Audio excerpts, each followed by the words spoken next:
organizadora, a generosa, convidar-me para fazer esta apresentação, que resulta de algumas reflexões que eu fizemos já quando da minha tese de mestrado sobre o seminário de Maria Rosa Mística, onde se referia frequentemente a questão das heresias, do combate às heresias e a ligação também à ordem anglicana e aos amigos do Não. Portanto, é uma reflexão que eu já iniciei e que agora aprofundei um pouco mais depois de ler e de ler profundamente já o texto do Concílio de Trento. Portanto, vim a confirmar algumas das interrogações que me tinham surgido e é isso que eu vou tentar apresentar. Interrogações, dúvidas, não pretendo mais do que isso. Olhar para o Concílio de Trento como uma reunião fechada, por vezes turbulenta, que se prolongou ao longo de 18 anos, durante o pontificado de vários papas, induz em erro quanto aos motivos e à urgência desta Assembleia. Trento, tomando as palavras do Papa Paulo III na bula da publicação, foi a resposta possível, necessária, a um momento de grande tribulação que via toda a obra. Diz-se que a história não se repete, mas tantas vezes ela é parecida. Escrevia então o Santo Padre: sendo chamados para dirigir e governar a nova São Pedro em tão grande tempestade de heresias, dissensões e guerras, e não confiando ter bastantes forças, pusemos no Senhor os nossos pensamentos, para que Ele nos alentasse e armasse o ânimo de firmeza e esforço, e o entendimento de conceito e sabedoria. Fim de citação. Parece que nada poderia voltar a ser por antes. Independentemente dos julgamentos que se possam formular sobre os documentos que daqui resultaram. É por isso que este concílio, muitas vezes lido a partir de uma reafirmação dos dogmas fundamentados em concílios anteriores, ou então de uma série de reformas tendo em vista a reorganização exclusiva da hierarquia da Igreja, levanta interrogações legítimas sobre os reflexos que teve entre os fiéis, particularmente na vivência religiosa do dia-a-dia, a maioria deles afastados da rigidez das regras do claustro. Entre os diferentes percursos que podem adotar-se para refletir sobre os efeitos que as orientações conciliares tiveram junto dos católicos, e muito particularmente dos leigos, independentemente da classe social a que pertencesse, mostrou-se particularmente importante uma forma de associativismo já existente na época, mas que ganhou então um novo fogo. É o caso assinalável das confrarias. As confrarias, que ainda hoje são importantes estruturas organizativas dos leigos, tornaram-se num dos lados mais visíveis da pastoral e da espiritualidade que ganhou novo fogo com o concílio. Quer fossem novas ou pré-existentes a Trento, elas surgiram e renovaram-se de forma natural, integrando-se nas estruturas organizativas, a maior parte das vezes já presentes, mas dando maior atenção a aspectos da devoção a que o concílio deu especial apoio. No caso português, podem dizer-se que é possível olhar para o concílio em sentido inverso, partindo do presente para o passado. Efetivamente, no norte e sul do país, na maioria das comunidades, as confrarias ainda continuam a ser um exemplo da assistência espiritual que se reparte por vários aspectos da vivência do catolicismo.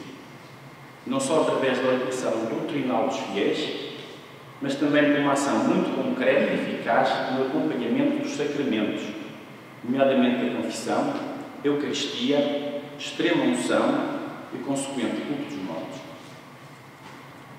Associada ainda à vivência cristã, no mais genuíno sentido do termo, através da prática da caridade, nasceram nas diferentes confrarias uma série de atividades destinadas também ao apoio material dos seus elementos e das comunidades em geral. Nesta perspectiva, o texto da sexta sessão, celebrada a 13 de janeiro de 1547, continua atuante quando refere aos decretos relativos à justificação. Pelas obras se justifica o homem, e não pela fé só. Este aumento de justiça é o que pede a Santa Igreja, quando ora, dizendo: dai-nos, Senhor, aumento da fé, esperança e caridade. Independentemente de muitas confrarias irem de encontro aos interesses de determinados grupos sociais, contribuindo a seu modo para acentuar aquilo a que hoje chamaríamos clivagens sociais, é justo que sejam apresentadas como efetivas respostas da Igreja para dar voz e enquadrar a vida religiosa dos leigos, com um papel fundamental no reforço da coesão comunitária e, muito particularmente, na constituição de um tempo e de um espaço que ainda hoje somos legítimos herdeiros, ou não tivéssemos ainda entre nós a presença incontornável das misericórdias, por exemplo. E o mesmo poderia dizer-se todo o sem número de manifestações culturais e etnográficas, a maioria das vezes tendo como centro aglutinador as nossas festas e cerimónias religiosas. E haverá melhor exemplo em Portugal desta magnífica herança do que as celebrações que todos os anos se repetem e de que é terreno fértil esta Diocese de Braga. Talvez ainda falte um monumental dicionário das confrarias. Temos entre nós uma pessoa capaz de se lançar neste projeto. Os trabalhos que vão sendo publicados apontam números de muito difícil cálculo. Tal foi a difusão desta forma de associativismo de inspiração religiosa. Distribuídas por vários grupos, que poderiam resumir-se brevemente em confrarias marianas, teocêntricas, confrarias dos santos e confrarias dos últimos fins, importa referir que o Concílio de Trento deu com especial agrado para 3 confrarias: as confrarias do Santíssimo Sacramento, confrarias de Nossa Senhora do Rosário e confrarias das Almas do Purgatório. No caso particular das confrarias do Santíssimo Sacramento e das Almas, parece ser evidente a intenção de, através delas, levar o mais longe possível uma resposta e solidificar um conjunto de dogmas fundamentais para assegurar a fé no seio da Igreja Católica. Lutero e Calvino tinham questionado dogmas fundamentais que serviram ao longo dos séculos para dar respostas às implicações mais profundas do homem perante o mundo.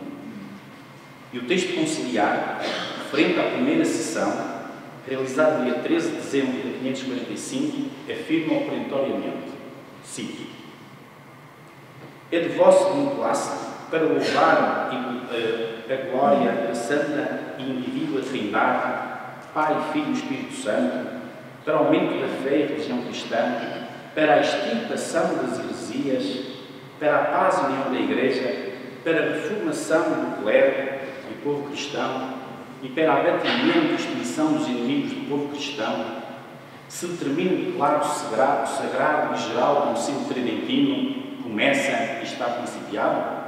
Responderam: é de nosso beneplácito. Fim de citação.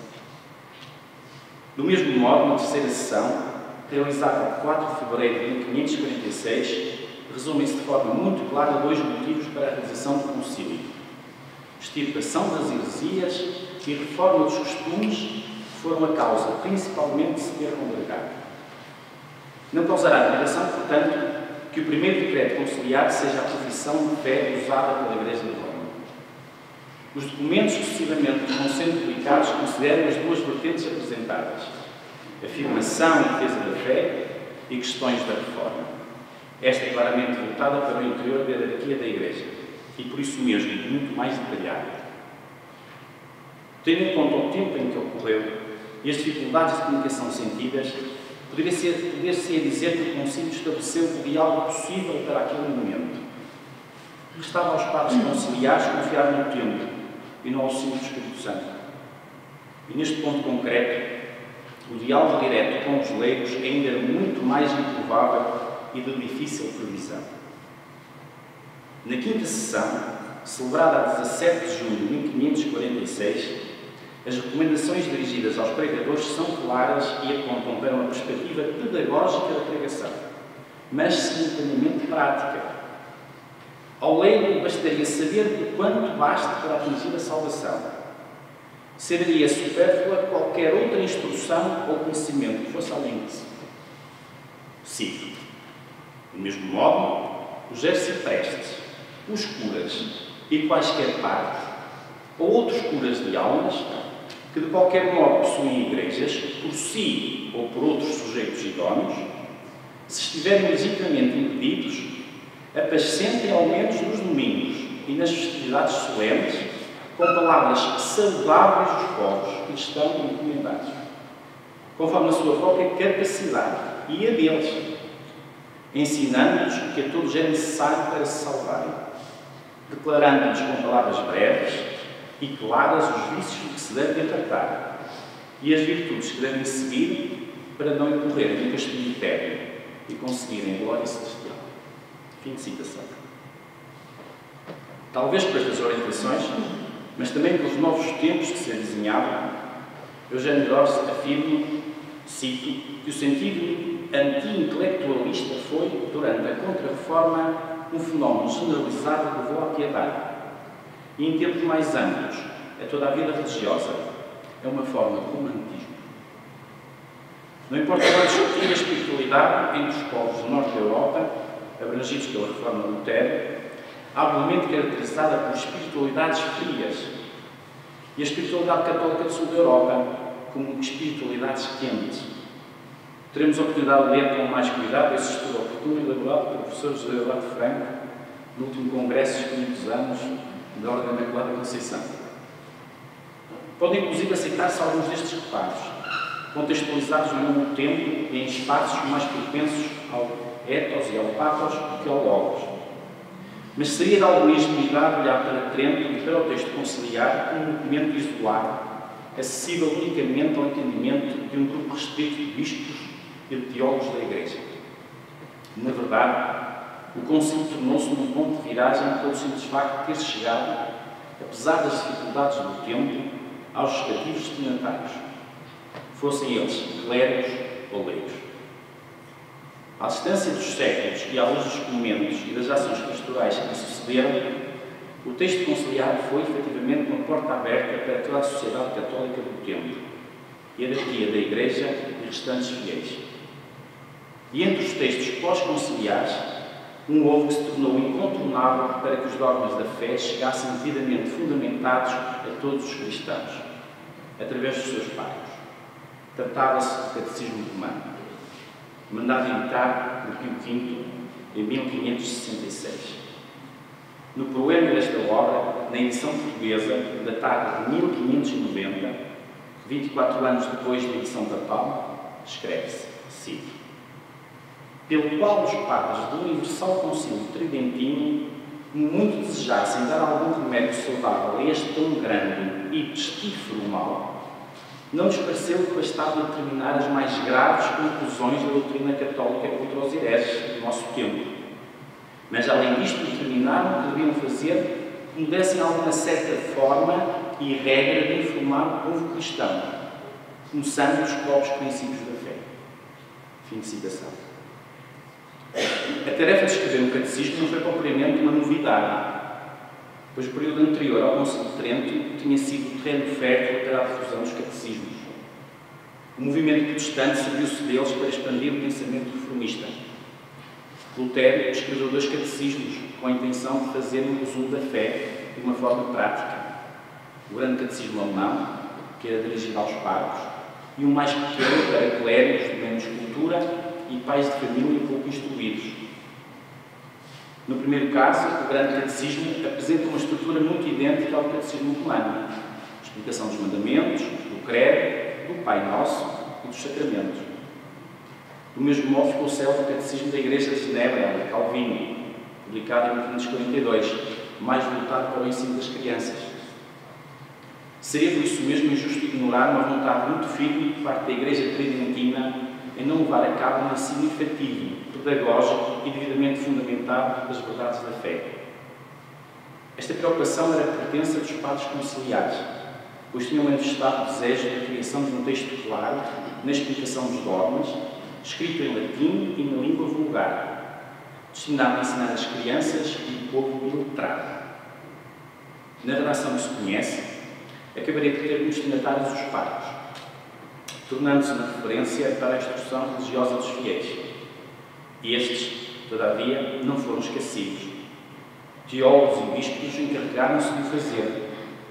Recorda-se o impulso que foi dado aos catecismos por São Carlos Borromeu, São Roberto Larmino, São Pedro Canizo e entre nós por Frei Bartolomeu dos Marques, arcebispo de Braga, com o Catecismo da Doutrina Cristã e Práticas Espirituais, publicado em 1564, antes do próprio Catecismo de Trento. Foi publicado 2 anos mais tarde e organizado por um grupo de teólogos eruditos, onde se destaca o dominicano português Francisco Floreiro. Deste modo, será justo reafirmar que Trento não foi um espaço fechado ao debate, e não será correto afirmar-se que ficou encerrado numa longa enumeração de dogmas de fé, destinados a combater as heresias, ou numa longa lista de excomunhões, onde, de uma forma ou outra, muitos correriam sérios riscos de cair. Antes, pelo contrário, na sequência temporal que se verificou, legislação, pedagogia e praxis, podíamos dizer que o texto conciliar legislou, o catecismo ensinou e as confrarias, através das respectivas devoções, foram um dos espaços privilegiados de ação, onde se criaram condições para que o homem moderno, que então começava a nascer, não ficasse sozinho, isolado no novo batismo da fé, mas cada vez mais inserido numa comunidade, em um grupo que lhe davam constantemente fatores motivacionais para não duvidar. Por isso, o texto conciliar, a propósito da justificação, reforçava nos capítulos 13º, 14º e 6ª sessão, respectivamente, a importância do valor da perseverança e do sacramento da penitência. 2 capítulos que se completam e para os quais as confrarias estiveram sempre voltadas. Mas não foi somente no caso do sacramento da penitência que estas associações se reafirmaram como profundamente tridentinas. A devoção ficaria incompleta se não tivesse olhado com muita clareza para os sacramentos da Eucaristia e da extrema unção. A Eucaristia, enquanto centro de toda a vivência cristã, assumiu particular relevo na 13ª sessão, celebrada em 11 de setembro de 1551, do pontificado de Júlio III, sendo associada ao culto do Santíssimo Sacramento. E o sacramento da extrema unção, abordado juntamente com o da penitência, na 14ª sessão, celebrada a 25 de novembro de 1551. Seriam estes, portanto, os sacramentos que envolviam os fiéis ao longo dos dias, acompanhando naturalmente todo o calendário litúrgico. No caso português, e centrados nas devoções mais genuinamente populares, importa ainda refletir sobre uma leitura tridentina que à época marcou com muita força a movimência do homem e a forma como encarava a morte. Como ficou demonstrado nas artes, na literatura, particularmente na barroca, o texto conciliar, ao confirmar a existência do purgatório, acabaria por lançar as bases para o desenvolvimento de uma das devoções mais emblemáticas de Trento, o culto das almas, ou mais propriamente das alminhas, tão presente ainda na nossa Igreja e que marcou inegavelmente uma devoção popular que somos ainda hoje, talvez, dos raros herdeiros, se não os únicos. Tal é o número de testemunhos de que dispomos. Na 22ª sessão, realizada em 17 de setembro de 1562, dedicada ao sacrifício da missa, no capítulo 2, o título não deixa margem para a dúvida. Cito: o sacrifício da missa é propiciatório não só para os vivos, mas também para os mortos. E termina o capítulo referindo-se que esta é uma tradição que vem dos apóstolos, para os que morreram em Cristo sem estarem plenamente glorificados. Efetivamente, a confraria e a devoção às almas pouco interessavam aos que morriam santos e aos que morriam realmente condenados, se alguém morria realmente condenado. Por isso, excluindo as representações dos anjos, dos santos, de Cristo crucificado, da Virgem Maria e do Espírito Santo na forma de pomba, democraticamente todos lá se encontram, desde os pobres às figuras mais altas da sociedade do tempo, excetuando-se as crianças, que vão diretas para o céu. Os padres conciliares tiveram, inclusive, a perfeita consciência da delicadeza do assunto, e o texto da última sessão fala por si quando parece antever esta dificuldade de entendimento do purgatório, permitindo, dentro dos limites da ortodoxia, o aparecimento de uma piedade popular que posteriormente se desenvolveu. E cito: manda o Santo Concílio aos bispos que procurem com diligência que a sã doutrina do purgatório que nos foi dada pelos santos padres e sagrados concílios seja abraçada pelos fiéis de Cristo e em toda a parte se abrace, ensine e pregue, mas em presença do povo rude, nas práticas públicas que se lhe fizerem, sejam escolhidas questões difíceis e subtis, que não causam edificação, e de que pela maior parte se não tira fruto algum de piedade. E quanto àquelas coisas que parecem curiosidade ou superstição, e sabem a luz do torto, excluíram nos escândalos e tropeços dos fiéis. Cuidem, pois, os bispos, que os sufrágios dos fiéis vivos, a saber, missas, orações, esmolas e outras obras de piedade, que uns fiéis têm costume de fazer para outros fiéis defuntos, se façam pia e devotamente, segundo as regras da Igreja. Fim de citação. É assim que, a partir desta clara contextualização do purgatório e das formas de piedade que podia suscitar, vamos encontrar, no caso português, um testemunho muito genuinamente nosso e que se encontra ainda hoje visível nos mais variados nichos, capelinhas e painéis de azulejos, que em muitos casos começam a ser alvos fáceis de vandalismo, tantas vezes gratuito. Não procuram estas nossas alminhas mais do que representar as almas dos defuntos que se encontram no purgatório, suplicando a quem passe por elas uma esmola e uma oração para chegarem finalmente ao céu. E não se pense que esta tradição, pelo seu caráter popular, resulta de alguma ingenuidade ou até mesmo ignorância face aos homens da fé e à dificuldade referida anteriormente de entender as verdades mais difíceis e subtis. Quando as alminhas surgem nos caminhos, nas encruzilhadas, nos lugares onde menos se espera, elas estão ali pelo facto de não terem quem rezasse por elas. Como ainda hoje se diz, rezemos pelas alminhas do purgatório, especialmente pelas mais abandonadas. A ideia do purgatório e a forma como os fiéis a captaram acabou por ser muito mais séria e exigente do que à primeira vista se possa pensar. Por um lado, veio criar e posicionar uma ideia muito forte da esperança, que se tinha de incutir num homem que enfrentava novos tempos e novos mundos. Por outro lado, reforçava uma genuína caridade cristã que se estendia pela vida e prolongava para lá da morte. E essa leitura foi particularmente entendida pelos leigos. Provam efetivamente a iconografia e o grande número de confrarias que lhe surgiram associadas.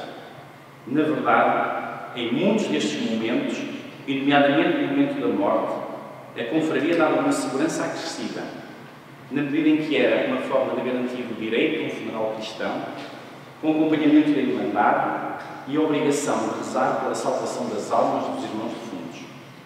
Estava assim assegurada uma predestinação, mas quem a dava e garantia era a comunidade cristã viva e atuante. Não é uma predestinação arbitrária. Retomando ainda as lições do Catecismo Romano, é de particular importância a última parte, que corresponde à oração, ou, por outras palavras, destinada a ensinar a rezar, servindo de paradigma a oração por excelência do Pai Nosso. Interessa refletir um pouco sobre a importância da oração, na medida em que é através dela que o leigo cumpria as suas devoções em ambiente doméstico e, por isso mesmo, em relativa liberdade.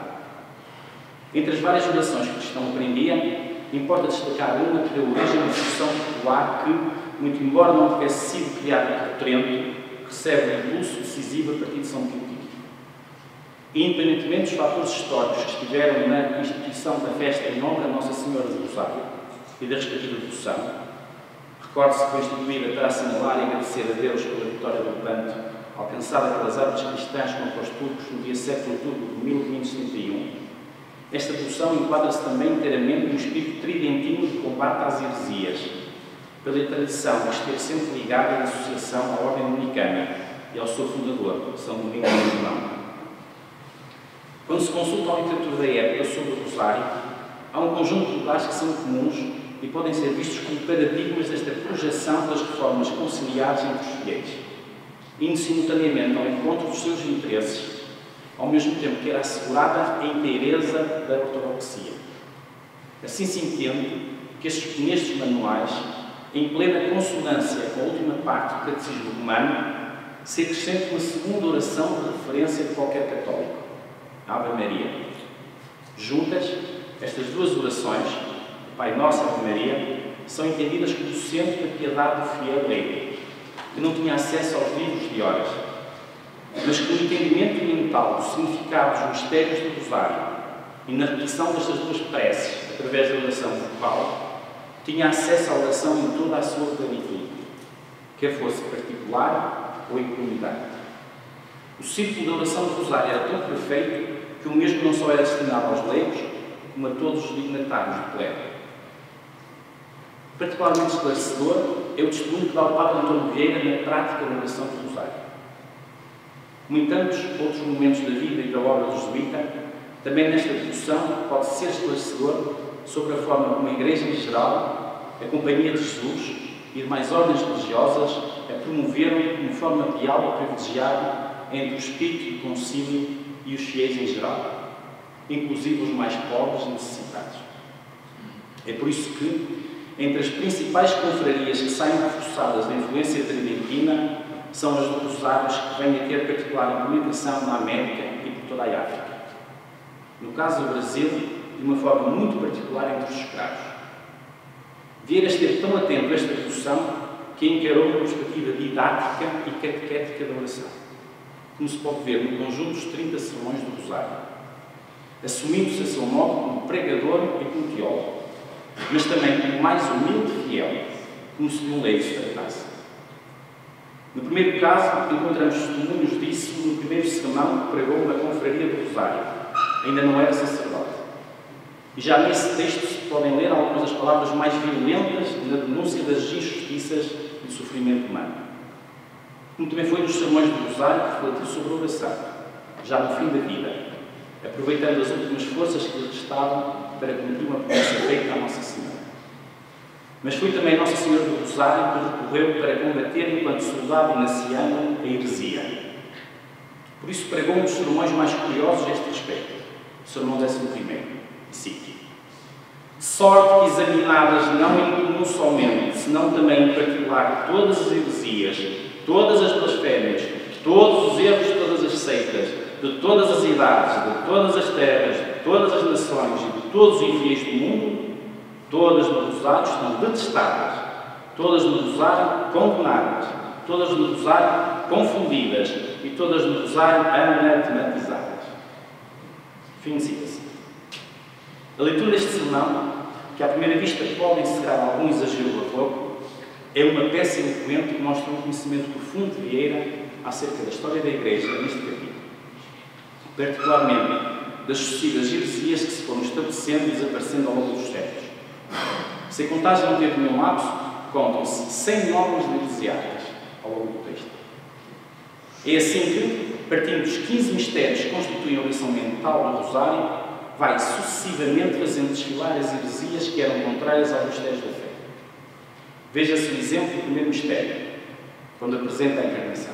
Cito: vindo à série dos mistérios, no primeiro, que é o da encarnação, confessa ao Rosário com a fé católica que o Filho de Deus encarnou e tomou a nossa carne por verdadeira e real união da substância do Verbo à humanidade, ficando Cristo verdadeiro Deus e verdadeiro homem com duas naturezas não confusas, senão distintas, uma inteiramente divina e outra perfeitamente humana, e não em duas, senão em uma só pessoa. E com a fé, protestação deste mistério devolve ao Rosário 5 famosas heresias. A primeira de Valentino, de Célia, de Próprio e de todos os maniqueus e priscilianistas, os quais diziam que Cristo não era verdadeiro homem como nós, senão fantástico e aparente, e não nascido da terra, senão nascido do céu. Fim de citação. O sermão é tão vasto que daria motivo a uma longa reflexão no sentido de saber até que ponto não pode em si mesmo tornar-se num texto tridentino abreviado e dirigido ao povo. Através do rosário dos mistérios que todos tinham bem memorizados, meditava-se nos dogmas da fé e dispunha-se de um meio para que a ortodoxia chegasse efetivamente a todos, mesmo aos pontos e às gentes mais perdidas dispersas pelo mundo que, entretanto, se ia descobrindo. No sermonário Mariano Vieira e Maria Rosa Mística, podem ainda encontrar-se muitos outros momentos fortes nesta ligação do concílio aos fiéis. Pode apontar-se, por exemplo, as referências às confrarias, à história do Rosário e a toda a tradição dominicana. Há, no entanto, um tema que seria também do agrado do povo e particularmente importante na motivação de todos à prática da devoção do Rosário. E, numa palavra, à prática da oração. Tratava-se da narrativa dos milagres. Era também esta uma prática antiga que se filiava em São Domingos de Gusmão. Cito: infinitos são os exemplos que me ofereciam as histórias eclesiásticas, assim como as crónicas gerais particulares da Sagrada Religião de São Domingos, como em muitos outros autores, de que só os da nossa são mais de 20. Fim de citação. Apesar dos pregadores utilizarem estas narrativas ao serviço da amplificação, não é de excluir que depois fossem retomadas pelos leigos como forma de automotivação para a prática da oração do Rosário. Até mesmo o Padre Luís Gonzaga, referindo-se à ingenuidade e malícia de Vieira, parecia estranhar como o jesuíta, em determinados momentos, demonstrava ter uma eloquência e cultura assinaláveis, para, noutros momentos, se deixarem levar por uma espécie de encanto pela simplicidade, representada nos exemplos dos milagres. Mas é que se poderiam juntar outros textos marcantes da época, de gosto popular, como eram os contos do Veio do Exemplo. A narração destes factos extraordinários, muito presentes também nos cânticos dos santos, mas raros nos restantes sermões marianos, dão-nos a entender que na devoção do Rosário há uma maior proximidade entre a Igreja e o povo mais simples. O jesuíta percebe-se perfeitamente disso, mas conhece o rosto dos seus ouvintes. Cito: vou repetindo tantos exemplos, porque a variedade deles em todos os estados e a maravilha com que a Virgem do Rosário acorda seus devotos e lhe supre tudo aquilo que se vê em faltos, creio que lhes não causará fastígio. E mais sempre tão necessário é o assunto que seguimos, que sem eles não se pode provar nem persuadir. Fim de citação. Persuadir sem causar fastígio. Provavelmente foi essa a estratégia que a Igreja usou para chegar junto dos seus fiéis mais rudes. Mas se esta pedagogia vieriana pode ser associada ao tom coloquial, procurando tornar presente e à vista de todos o acontecimento maravilhoso, cito novamente Vieira, a prova não há de ser tirada de semelhanças ou metáforas, que podem ter diferente interpretação, mas da experiência manifesta, pública e vista com os olhos. Fim de citação. Então também poderíamos concluir que as devoções populares resultantes e desenvolvidas após Trento, exemplificadas na devoção mariana do Rosário, são de uma considerável modernidade. Sentir com o corpo, através do sentimento de partilha no seio de uma comunidade, frequentemente representada na confraria. Escutar com os ouvidos, através do culto, onde se instruíam as verdades da fé.